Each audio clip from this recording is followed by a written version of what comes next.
குலதெய்வத்தை வணங்குவது மிகவும் சிறப்பென்று கருதப்படுகின்றது. நமக்கு முக்கிய அருளை கொடுப்பது நம்முடைய குலதெய்வமே. ஆகவே அனைவரும் அவரவர்களின் குலதெய்வத்தை வழிபடுவதற்கு மறக்கவே கூடாது.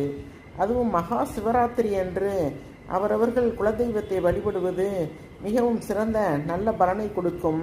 அந்த குடும்பத்திற்கு வழிபடும் குடும்பத்திற்கு அந்த அவர்களுடைய குல தெய்வமானது செல்வ செழிப்பை தரும். திருமண தடை இருந்தால் அதை அகற்றி சுப நிகழ்ச்சிகளை நடத்தி வைக்கும். கடன் தொல்லையை நீக்கி கொடுக்கும். நல்ல செல்வ செழிப்பை ஏற்படுத்தி கொடுக்கும். அந்த வகையில் எங்களது குல தெய்வம் கீழேயரால் என்ற ஊரில் உள்ள லிங்கம்மாள் கோயிலாகும். இப்பொழுது அந்த லிங்கம்மாள் படத்தை தான் நீங்கள் இந்த வீடியோவில் காண்கிறீர்கள்.